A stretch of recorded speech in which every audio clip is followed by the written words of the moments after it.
Oh, look who Daddy got today.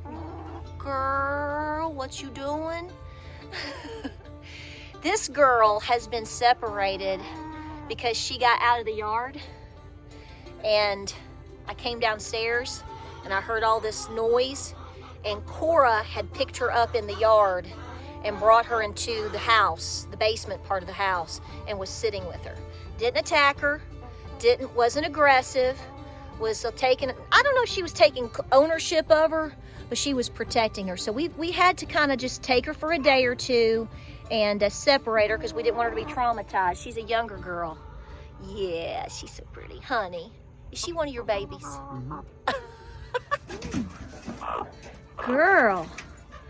Girlfriend, let's talk about that hair did you got going on. Woo! Look at that. What's the trick, honey? Because you know, higher the hair, closer to God.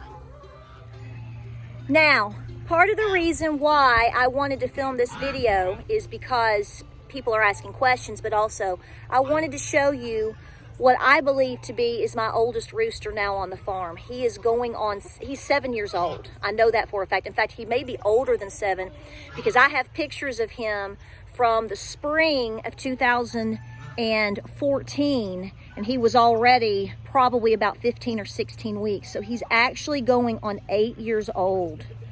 See, we love these babies. So this is Luke Duke. And Luke Duke is actually a papa bear in many ways. And I know for a fact, I kept one of his sons, Hoke, and he is also in the run. But I wanted to show you that not all roosters are aggressive. In fact, most of the roosters that we've ever had never became aggressive. Now, we have had a few that did, and we had to make a few decisions here or there. But I want to show you the value of this. This boy has been incredible on the farm. He has been a major protector of many, many girls for many, many years, and he has given life back to my farm. So when I have birds like this, any creature like this, you know, they do so much for us. I like to make sure that they have a nice home and have a nice life. Now, that's not necessarily the cycle you will fully see in a homestead, a self-sustainable lifestyle. People do have to cull. People have to make decisions. But I wanted to give a shout out to my fella here. He's a little bit muddy. He's been getting down, scratching around with the girls in the mud. But I wanted you to see him because, guys, he's just been a good old fella, hasn't he, James? He has really just been an awesome bird. Yeah. Ooh.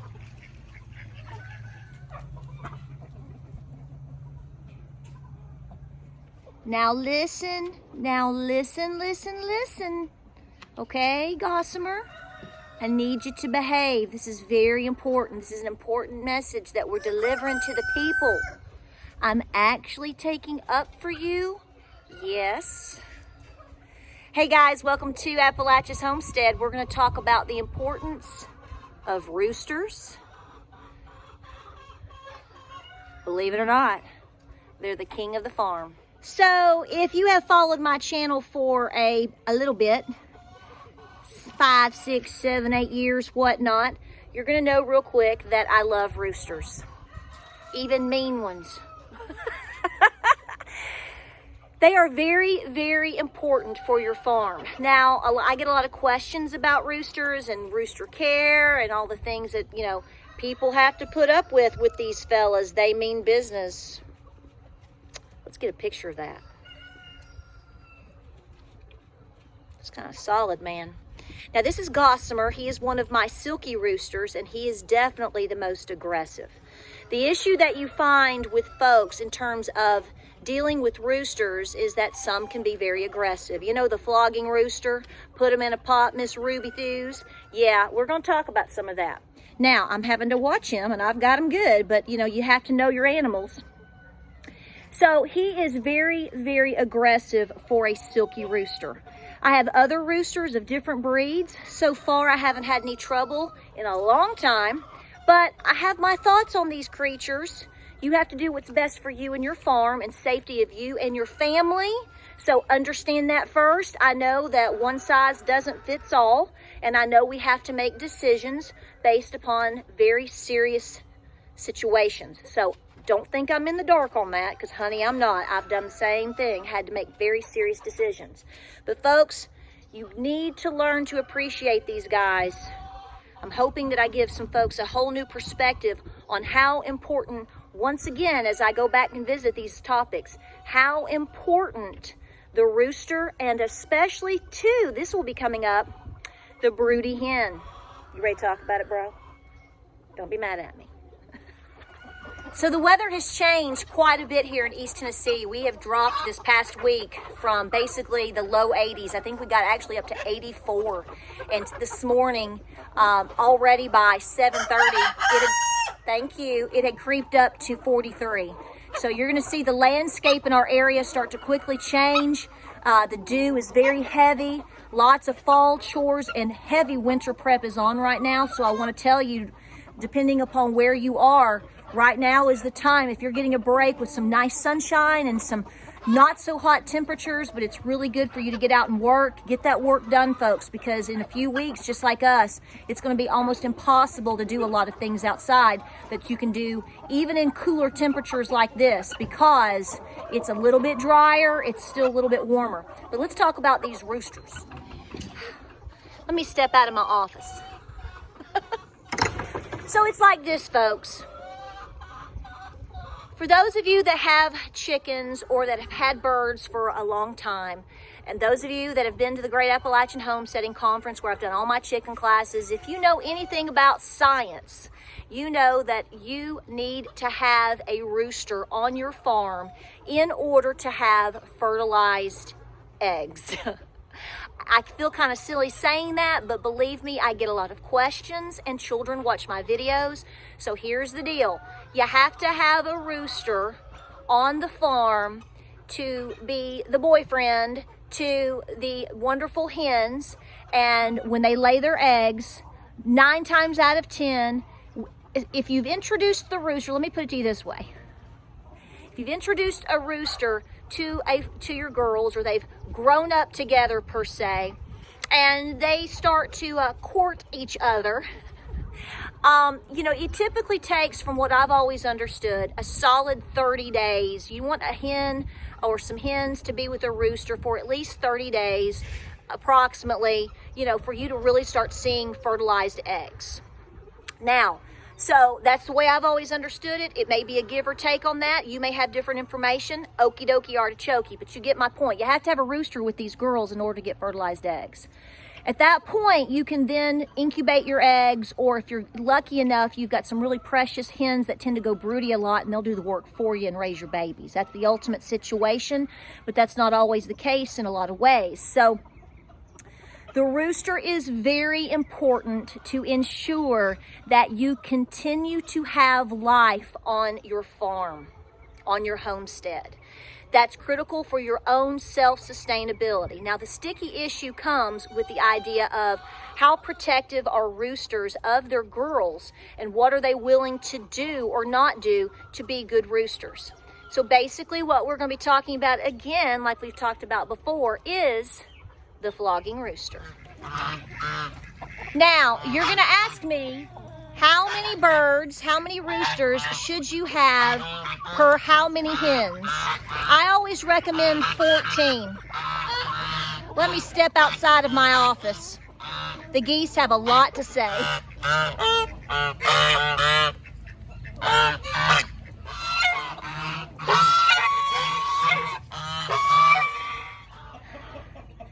That's why we have the geese. They do the job. From all the way on the other side of the house or out onto the property, if there's a problem down here, don't we? We certainly know, you know, if there's an issue, because the geese always let us know. So that's a different issue, a different story. But here's the deal. I tell people to have, most people will tell you 10 to 12. I always say about 14 hens per rooster. Now that isn't always the scenario, because the idea is you don't want the rooster to wear your girls out. I can tell you that at times where I had exactly 14 hens to one rooster, he would always select 2 or 3 girls at different times that just were his ladies at that time, and he would tend to wear them out. It was almost like the girls in themselves were going through different cycles, and he knew that. See, this is why nature is so incredible. This is why real science and nature is incredible, because they know how to sustain and they know how to survive and live. But these roosters are designed to be the protector of the girls and to keep life going. They're not there to be there for you, because their job is to be there for those girls. So you have to understand that. Gossamer, who I was holding very early in the video, trust me when I tell you, he gets a little bit vicious at times. But we know that, and we watch him. Now, he's a smaller rooster. We never let our children really when they were much smaller, deal with any types of these birds, because if we knew that they tended to be aggressive, or if we started seeing signs of aggression, we started understanding how to deal with them. I try to work with my roosters depending on my numbers and different things like that, because I understand they have a job. It's like having a bull in the field. If you know that you have a bull who is doing his job, it doesn't matter if he's the nicest bull ever. You have to understand that these are animals and that you are a mere human. It's a different world, and they are doing their jobs. Now, I know you're going to ask, have I ever culled any of my roosters? The answer to that is yes. I think that butchering, I think that culling, I think that all of these things are a very private and sacred thing. If you've been around for a while, you know how I feel about it. I don't think that is something you should exploit on social media. It doesn't make you a bigger, badder homesteader. It just is something that is very private and very spiritual. But you have to also know that you have to provide food for the table. You have to protect the girls in terms of too many numbers. There does come a point where you have to make decisions about numbers. And you also have to make decisions about safety for your family. Each their own, I get it. But I do try to encourage people to work with roosters and never get yourself down to a vulnerable number. I tell people when they ask, okay, I've got 12 hens. How many roosters should I get? Well, I tell you to get 2. Hopefully they've all kind of grown up together in a sense, so they're used to each other. You would do a slow introduction if you brought a new bird in, a healthy bird. Okay, that's another subject. But my point is what if one of those roosters isn't doing his job? That does happen. What if you're in a scenario where he goes out front and the hawk takes him instead? There's a lot of scenarios I can throw out here over the years of experience. My point is you have to have a backup plan. You have to learn to work with different birds for different reasons. What is best for you? I can't tell you, but I would never tell a farm or a farmer or a homesteader to only have one rooster. No. So I tell you this because you're going to say, well, what does all this mean? It's very important for you to have extra cages. You can have dog crates, you can have extra cages, whatever works best for you. Because if you choose to look around and say, I don't have a rooster, I need a rooster, or I may already have a rooster, but I may try to get a second one, you may have to work with that scenario. Meaning how you introduce the bird to the flock, how you introduce rooster to another rooster. That may not work out.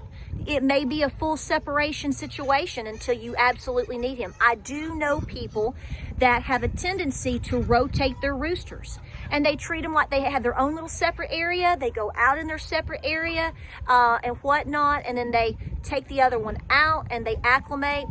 But here's the thing, folks. I know a lot of you are going to say, well, we don't keep no flogging rooster around here. I think that's going to have to be a judgment call on your part. If a bird is very aggressive with you, is very aggressive with your children, or it takes a scenario where even your Great Pyrenees has had to intervene. Girlfriend, somebody is showing you all off today, girlfriend. Yeah.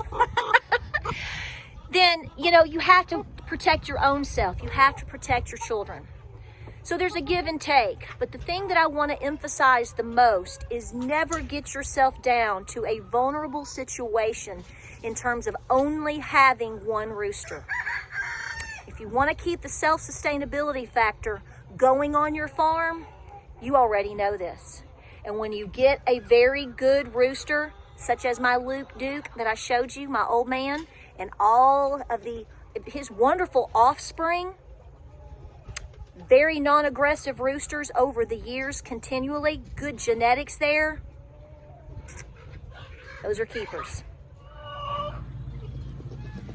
All right, guys, we appreciate you watching here at Appalachia's Homestead. We hope you continue to learn from us. We are trying to share as much information as we can. You know, we have a lot of videos here, so be sure to go through all of our different lists at the bottom and check out different videos about chicken care and cooking on a wood stove and all kinds of things. We're certainly trying to share the ways that we're trying to take on in terms of what Granny did, because y'all, it matters. You want to tell them bye? Okay. We'll see you on the next video.